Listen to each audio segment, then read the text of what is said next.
What's up guys, it's Cory Talaska. We're back here for another vlog. We're gonna have like 3 series going on at the same time. So this is gonna be a little bit, we have the E46 one going on, which I'm not working on right now. We have still the FD recap. We have 2 more rounds to go over, but I just got back from SEMA. We have a couple things to work on the Pro car. So this is what we're gonna do.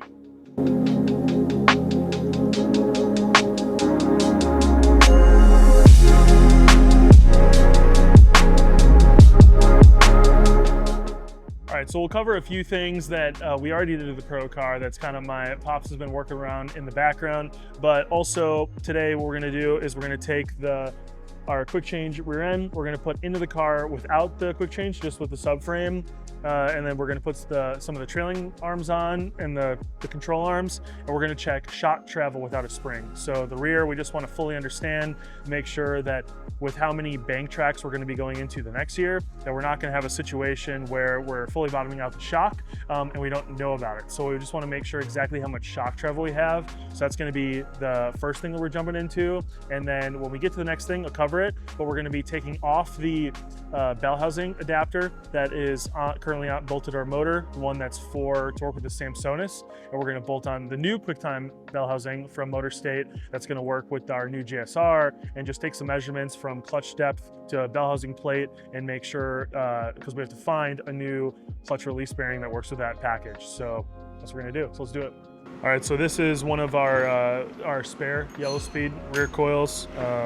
So all we're gonna do basically to get this apart, because I've already had this apart before, is gonna take the adjuster that's on the bottom, I'm gonna back this all the way out, and then this is basically a pin, so I'm just gonna put a screwdriver in this bottom heim bushing here, put a wrench on here, spin this out, pull this thing out, and then to be able to put it back together without the coil itself. I'm gonna set the ride height the same as the one that's currently in the car, and then we're gonna be able to actually check shock travel. We'll put this one in.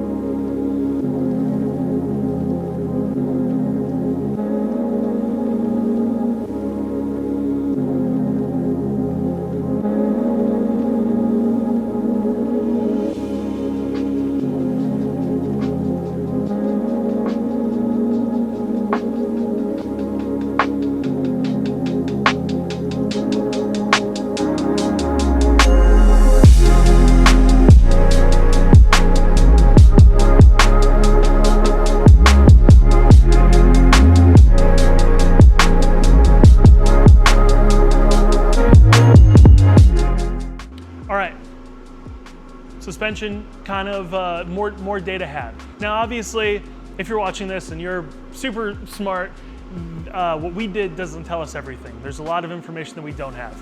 Obviously, there still is a bump stop on the spring, so we don't 100% know how hard we're hitting the bump stop, how much it can compress. That data, we kind of have to get a little bit more real time or put it through a little bit better of a compression test. Now, I wish we had shock potentiometers and all this stuff, but we currently do not. Maybe it's on the list of things to do, and maybe it's not that hard for me to put in and track data, so that's something I'll look into. But what we were able to do was pick a pretty good middle spot kind of out on the hub itself that is close to where like the center of the line of the wheel is, and then measure up to a marked spot that we put on the wheel well for either side. Crazy enough, even though there was no measurement going into cutting the wheel well, it actually was the same either side, which was 15 and 7/16. I drew this little diagram that focuses. So this little diagram, it's nothing crazy, nothing special. I only drew the picture for my own sanity, but I basically took roughly center of where the wheel is when it's mounted in the rear, and then took a measurement from that up to a marked point on either side to get an idea of where the car sits fully drooped down. Now obviously it's hanging, it's not sitting on the ground, it's not steady state, but it gives us the starting point. So now with that basically starting point, with no weight, we're 15 and 7/16. And then fully compressed just by hand up to the bump stop, we are 12 and 1/16. So we know that basically from full top to full bottom, without just to the bump stop, we're 3 3/8 of basically shock travel that the shock can move. Now again, there's other factors. We had some droop in the rear end, which means that that takes away from that overall travel on the compression side. So realistically, what I'm going to do with this information is just give what I can to Darius and Jelani, who basically, as a collective, Perfect Balance. They're going to put this into their notes of all of the data that they have put together for my car already. Little bit of a backtrack. Beginning of this year, they came here at the shop when the car was ready for the season, right before testing, and basically checked everything. They raised all the shocks up and down, they adjusted everything, looked at all corner bounce and crosses affected. This was all done on scales, and they had a really good idea of what the max and the min of settings were on the car, how much clicks affected ride height and adjustment, and just some other general stuff. That information that they were able to kind of gather, put together, really is what helped set up the entire year of setup, because I know I've talked about it in one of my videos that I've done in the past couple weeks about we totally changed how we set up the car, and not just how we set up, but what we prioritize, what we changed first. So any bit of information feels like it's knowledge, it helps in some way.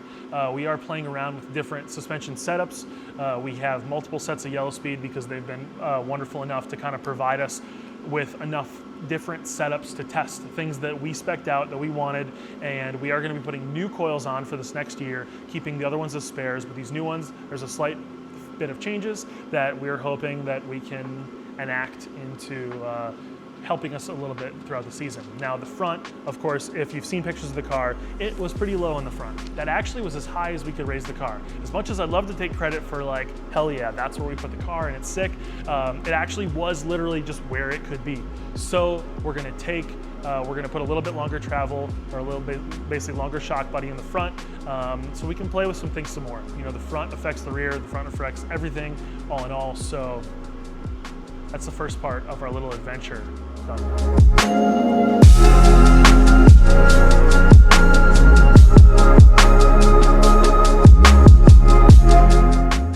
Okay, so now that we got the original QuickTime bell housing out that worked with the Samsonus, we took that off with the whole tilt and clutch release and everything. We just now have the engine and our ACT triple disc, and now I have this is the new fresh QuickTime bell housing that will mate from the JZ to our GSR. So I'm just gonna mock it up, put a couple of the bolts in, and measure from the inside face to the clutch so we can make sure we get the right release spring.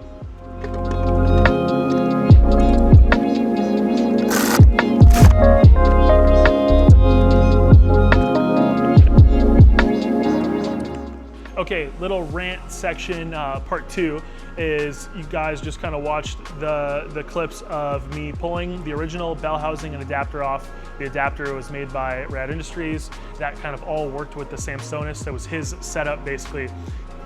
ACT triple disc, QuickTime bell housing for the JZ, that version of that, his adapter plate, and then that bolts right up to the Samsonus. That had the right throwout bearing. It was basically a package from him that we purchased and used when we put the Samsonus in the car.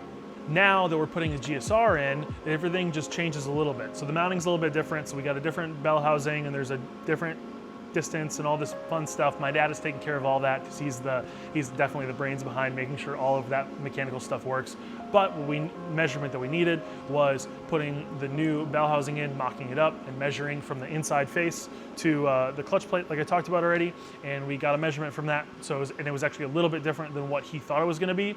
So I'm glad we did that, so we didn't have to backtrack, because clutch release bearings, for some reason, seem hard to get, or they're always on back order. The Tilton one that is going to be going in the E46 that I've used in the Pro car, you can buy rebuild kits, but you can't buy them anymore. They still sell them. There's like a replacement, but it changes things a little bit. So I'm glad that we're able to switch to something else, and then I can have the one that, if anything did happen in the E46, it wouldn't affect the Pro season. Okay, so I already did tell you right at the beginning of the video that there is some things that we've been working on in the car that we've already done. So to kind of conclude the video at the end, let's go over the few things. They're nothing super crazy, but also equally really exciting and important. So let's do it. one of the first things that we did on the car was take care of the strut towers. The corner of the strut towers, like the top where everything bolts in, has been cracked many times. When I say many times, we've welded it together many times. We've always just had these plates basically on top with our crossbar. So what we did this time is actually we drew up and lasered out some plates that kind of fit around the ribs. They fit around everything. We welded up the cracks first and welded the top plates on just to hopefully prevent anything. Realistically, the dream is this car can make it one more year of thrashing. So I wanted to take everything we throw at it. So this was definitely something that we probably should have done earlier, but now it's taken care of on both sides. Another thing that we haven't started yet, but have a pretty good plan for that we want to do is take care of the bash bar. Now, the bash bar works as a bash bar, sweet. Our intercooler mounts inside this whole thing. It uses one of the bolts on either side and then mounts to the radiator support. But what we found out in Jersey is I had the front end collision with Lewis, and it was a really big pain in the ass to change bash bars. So we have already kind of like a pipe coming out of the front of the frame rail where we cut this, and we have basically the plate that has the 4 bolts, which you can see here, slid into that and pinned. So we're gonna use the same concept but rework it a little bit, where the radiator saddle and the intercooler mount through the holes in the plate, but the bash bar now, instead of being also bolting through that, is just gonna go into the receiver pipe that's on our frame rail and also pin. So we can still leave our radiator saddle, our intercooler and everything in, and we would pull the pin out the back, and the whole bash bar is just gonna slide out from through that. So then it could come off quick, it's not tied to anything else. And then another big thing that we need to do is, I've always had only like maybe 1 spare front bash bar and a couple of rears, is we're gonna make like 5 of everything. When it's, for any of you who roll tubing, bend tubing, fabricate literally anything, if you do more than 1 at a time, it's gonna be easier. So that's one thing that we're gonna make sure we do, is we're gonna make basically have 5 front bash bars of the new design. We're gonna have 5 of the rear, which I already have like 3 because that one's a really simple, just tube and pin as well. But I'm also gonna do a little bit of like an addition to the rear so I can hold the bumper better, because the rear bumper always kind of sags and does this weird thing. It's less structural, more just keeping everything visual. So I think that'll help. This is a pretty sick one I'm stoked on. We've had these doors, if you guys have seen on my Instagram, I did an unboxing with them like months ago, but we have had the Big Duck Club fiberglass doors for a while now. They take a ton of weight out, they're super light, and they were really easy to mount. They already have basically the mounting locations up front, which I'll kind of show you, but then you install your door mechanism and kind of line everything up, both inside and the handle, and they're money. They open and close super nice. They weigh almost nothing. And then you can take your mirror and just through bolt it through. You drill your holes, which you can also buy. These are E36 M3 ones, but they sell basically the same visual version of them on Amazon. I know a couple people with them. I have purchased a pair that are now currently on Brendan Greaves' E92, but they work really sick. He had HGK doors and they bolted right up to it. So if your mirrors get torn up, whatever, obviously the door is going to save a ton of damage. My doors that I had were dented across thanks to Dimitri, Cameron Sorensen, Cody Buchanan about 17 times, which is all that's drifting. So I'm finally able to glad we can upgrade to the fiberglass doors that we've had, along with the fiberglass dash, which we put in like mid-season, which I'm super stoked on as well. It was kind of like one of these visual things, like, okay, that's a race car. That I just had like a really cut up OEM dash. So this is sick.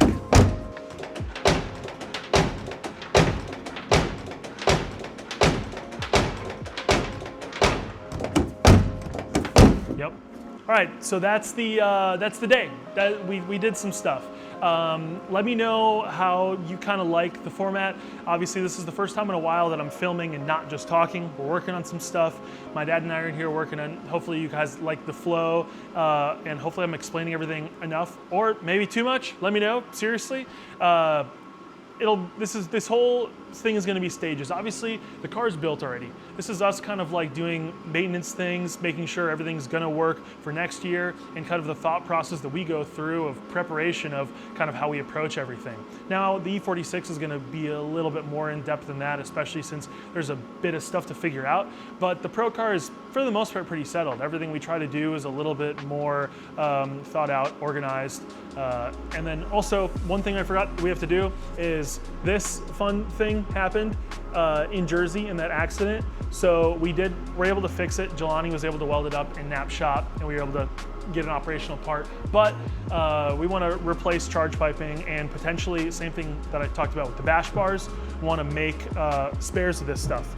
Because we run the Vangent clamps, and if something happens, we don't run couplers, it's harder to realign stuff up if there's any sort of like damage. So having spare of stuff like this is going to be super, super handy to us. So thank you for coming. Like, comment, subscribe, YouTube. We'll try to keep this rolling. Like I said, we kind of have 3 series for the YouTube stuff that's kind of going parallel to each other. We have the FD recap stuff. We have the E46 build series. And then I guess I would call this like, this is the prep for FD. Well, no, maybe I'll get more creative than that. But anyway, thank you. I appreciate it. Enjoy.